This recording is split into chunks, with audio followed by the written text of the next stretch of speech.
Episode 1 Simon के लिए एक बहुत बड़े सदमे के साथ शुरू होता है जब उसके सामने ये कड़वा सच आता है कि उसका सबसे खास दोस्त और मेंटर ट्रेवर स्लैटली असल में उस पर नजर रख रहा था। ट्रेवर, जिसे साइमन ने अपना भाई, अपना गुरु और अपने दिल का सबसे करीबी इंसान मान लिया था, वो दरअसल डिपार्टमेंट ऑफ डैमेज कंट्रोल यानी डीओडीसी के कहने पर उसकी जासूसी कर रहा था। ये खुलासा साइमन के लिए किसी तूफान से कम नहीं था। पिछले कुछ वक्त में इन दोनों मर्दों के बीच जो दोस्ती पनपी थी, वो कोई दिखावा नहीं थी, वो एहसास बिल्कुल सच्चे थे। दोनों ने एक दूसरे के दुख और संघर्ष को समझा था, लेकिन इस सच ने कि उस दोस्ती की बुनियाद झूठ पर रखी गई थी, साइमन को अंदर से तोड़ कर रख दिया। साइमन के लिए ये बर्दाश्त करना बेहद मुश्किल हो गया था, क्योंकि उसने अपनी जिंदगी का एक बड़ा हिस्सा अपने करियर को बनाने और अपनी छुपी हुई शक्तियों को दुनिया से छुपाने में लगा दिया था, और अब वही राज उसके खिलाफ इस्तेमाल हो रहा था। अपने गुस्से, क्रोध और धोखे के एहसास में साइमन अपना आपा खो बैठता है। उसके अंदर बरसों से दबी हुई आयोनिक एनर्जी का सैलाब फूट पड़ता है। ये वही ऊर्जा है जिसे वो हमेशा कंट्रोल करने की कोशिश करता रहा है, लेकिन आज उसका गुस्सा उस पर हावी हो जाता है।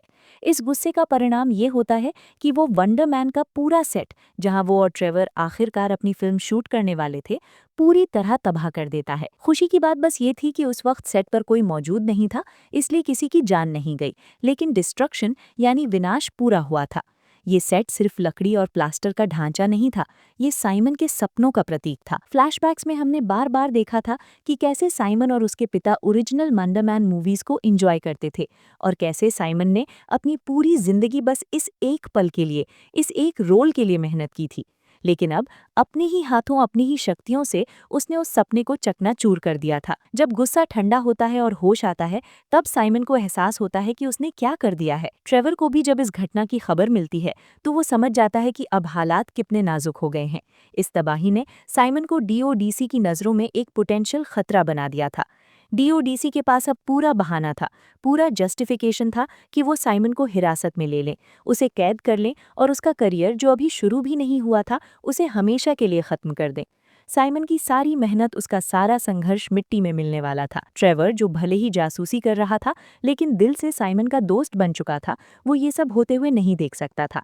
उसे अपनी गलती का एहसास था, और वो जानता था कि इस सिचुएशन को सिर्फ वही संभाल सकता है। अपने किए का प्रायश्चित करने के लिए और अपनी दोस्त को बचाने के लिए ट्रेवर एक ऐसा कदम उठाता है जो उसकी हिम्मत और उसकी एक्टिंग स्किल्स का सबसे बड़ा इम्तिहान था। ट्रेवर एक बार फिर से वही किरदार ओढ़ लेता है जिससे पीछा छुड़ाने में उसने सालों लगा दिए थे, द मैंडरिन। वो वापस उस खौफनाक टेररिस्ट विलन के रूप में आ जाता है और सेट पर हुए उस हमले की पूरी जिम्मेदारी अपने सर ले लेता है। वो दुनिया और डीओडीसी के सामने ये ऐलान करता है कि ये तबाही साइमन ने नहीं, बल्कि मैंडरिन ने मचाई है। ट्रेवर ये नाटक इतनी शिद्दत से करता है कि डीओडीसी के पास उसकी बात मानने के अलावा कोई चारा नहीं बचता। वो दावा करता है कि ट्रेवर स्लैटरी तो बस एक परफॉर्मेंस थी, एक नाटक था, और उसका असली रूप मैंडरिन ही है। ये एक बहुत बड़ा झूठ था, लेकिन साइमन को बचाने के लिए ट्रेवर ने अपनी आज़ादी को कुर्बान कर दिया। डीओडीसी उसे गिरफ्तार कर लेती है, और क्योंकि ट्रेवर अपने बयान से पीछे हटने को तैयार नहीं था, साइमन इल्जाम से बरी हो जाता है। इसके बाद जो होता है वो शायद थोड़ा अजीब लग सकता है। अगर आप ध्यान से सोचें तो ये बात हजम करना मुश्किल है कि डीओडीसी, जो साइमन को एक खतरा मानती थी, अचानक उसे छोड़ने के लिए कैसे राजी हो गई। उन्हें पता था कि ट्रेवर झूठ बोल रहा है या बातें बना रहा है, लेकिन फिर भी उन्होंने ट्रेवर को पकड़ लिया और साइमन को जाने दिया। शायद बजट कट्स का चक्कर हो, या उन्हें बस किसी को अरेस्ट करके केस बंद करना था। जो भी हो, इससे साइमन का रास्ता साफ हो गया। जो रुकावटें उसके करियर के आगे थीं, वो हट गईं। साइमन वही ग्लोबल हॉलीवुड मेगास्टार बन गया जो वो हमेशा से बनना चाहता था। ट्रेवर की गैर मौजूदगी में फिल्म में बानबी का रोल जो पॉलिटैनियो ने निभाया, और साइमन उस फिल्म का सितारा बनकर चमका। ऊपर से देखने पर ऐसा लगता है कि साइमन को वो सब कुछ मिल गया जिसकी उसे ख्वाहिश थी। वंडरमैन फिल्म सुपरहिट हो गई, यहाँ तक कि उसके सीक्वल की बातें भी शुरू हो गईं। बड़े बड़े प्रोजेक्ट्स और ऑफर्स साइमन के पास आने लगे। उसका भाई एरिक, जो हमेशा बिना वजह उससे लड़ता रहता था और उसके खिलाफ रहता था, वो भी अब साइमन के साथ खड़ा था, उसकी सफलता में खुश था। सब कुछ परफेक्ट लग रहा था, लेकिन साइमन के अंदर एक खालीपन था। वो ट्रेवर के साथ जो हुआ उसे भुला नहीं पा रहा था। उसकी कामयाबी, उसका स्टारडम, सब उसे फीका लग रहा था, क्योंकि उसका सबसे करीबी दोस्त जेल की सलाखों के पीछे था, वो भी उसकी वजह से। जैसे जैसे उसका करियर आगे बढ़ रहा था, वैसा लग रहा था कि साइमन बस वक्त काट रहा है, सही समय का इंतजार कर रहा है और अपनी शक्तियों को अंदर ही अंदर और मजबूत कर रहा है। शो के आखिरी हिस्से में कहानी एक नया मोड़ लेती है। साइमन की दोस्ती चक ईस्टमैन नाम के एक शख्स से होती है। बाद में पता चलता है कि चक कोई आम आदमी नहीं, बल्कि वही डीओडीसी में सिक्योरिटी गार्ड है जहां ट्रेवर कैद है। ये साबित करता है कि साइमन अपनी चमकती दमकती दुनिया में खोकर अपनी दोस्त को भूला नहीं था। वो अंदर ही अंदर ट्रेवर को बचाने की योजना बना रहा था। चक की मदद से साइमन उस हाईली सिक्योर फैसिलिटी के अंदर घुसने में कामयाब हो जाता है। वहां का माहौल तनावपूर्ण है। लोग दबी हुई आवाजों में साइमन के बारे में बात कर रहे हैं। कुछ उसे एक बड़ा खतरा मान रहे हैं, तो कुछ उसे एसेट यानी संपत्ति समझ रहे हैं, क्योंकि उसकी शक्तियां अभी भी उनके लिए एक पहेली बनी हुई हैं। साइमन बिना किसी डर के आगे बढ़ता है और सीधा ट्रेवर की सेल तक पहुंच जाता है। यहाँ हमें साइमन की शक्तियों का एक छोटा सा प्रदर्शन देखने को मिलता है।